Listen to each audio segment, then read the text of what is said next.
Muhammad Zinedine Alam Ganjar melanjutkan agendanya di Jawa Tengah. Ia menghadiri kegiatan Satset Mabar, main bareng dan talk show bersama komunitas esports Kota Semarang.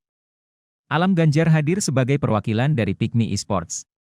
Selain Alam, hadir juga CEO Voin Esports Daniel Adi Wicaksana hadir sebagai narasumber dalam kegiatan tersebut. Acara tersebut dihadiri oleh ratusan anak muda dari komunitas maupun pegiat esports se-Jawa Tengah dan berlangsung di Heterospace, Semarang, Jawa Tengah, Selasa 23 Januari malam. Dalam sambutannya, Alam menyampaikan tujuan utamanya saat ini bersama Pikmi maupun Asosiasi Esports Jawa Tengah yakni membangun kesadaran masyarakat terutama orang tua. Anaknya kan dan juga Ketua Harian Esport Indonesia atau ESI Provinsi Jawa Tengah. Paling lambat. Kenapa Kodel bisa mengasumsikan Jawa Tengah ini menjadi kota yang paling lambat? Itu paling lambat terbentuk dari kota-kota yang lain kayak Surabaya, Jakarta. Itu Jawa Tengah, Pak. Alumni dari ESI. Iya. Ini adalah mengenalkan esport sedini mungkin. Talenta itu digabungin antara humor dengan main game dengan menjadi seorang streamer. Kamu turni ciki meskipun sampai itu kita terlalu fokus sama mencari talenta, mencari player. Jadi orientasinya tuh selalu ke player, ke talenta. Tapi kalau misalkan setelah player ini membuahkan prestasi, selanjutnya apa? Gak ada apresiasi minim, gak ada jaminan kesejahteraan di situ. Ya udah, mereka mentok dapat medali, udah bangga kepada diri sendiri, bangga mengharumkan nama Indonesia. Tapi bentuk apresiasi konkret itu sangat minim. Makanya kayaknya dari kesimpulan itu dan dari track record seperti itu dari sebelumnya, itu kita harus fokusnya udah bukan ke player saja, tetapi ke ekosistemnya. Karena kalau misalkan industrinya maju, di situ ada jaminan soal ekonomi. Lapangan kerja pasti terbuka di situ. Karena esports itu nggak cuma player salah satu aspek paling penting di situ.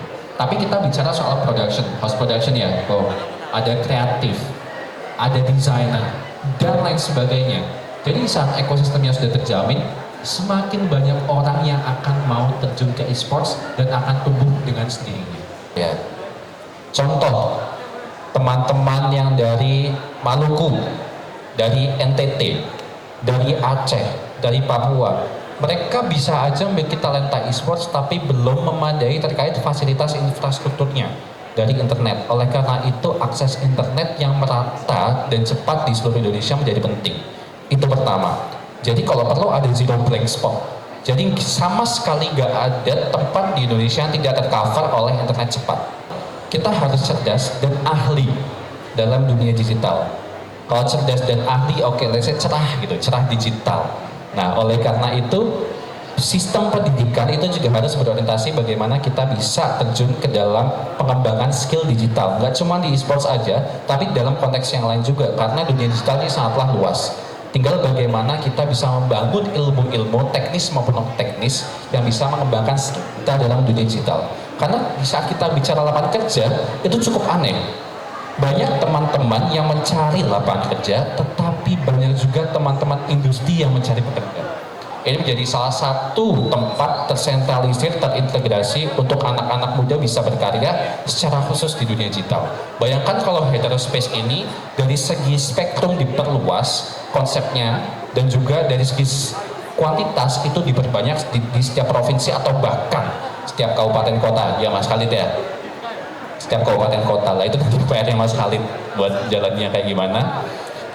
Kalau misalkan itu ada, teman-teman di sini itu nggak kebingungan lagi kita mau cari fasilitas di mana.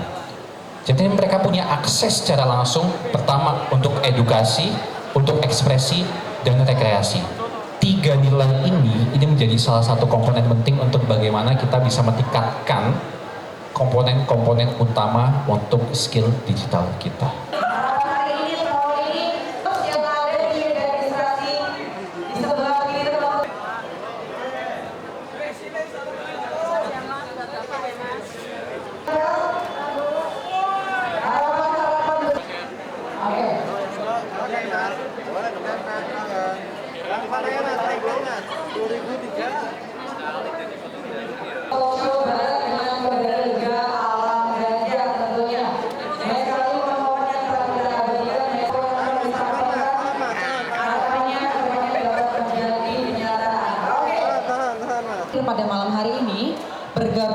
sebagai player dan mereka cukup baik di lapangan.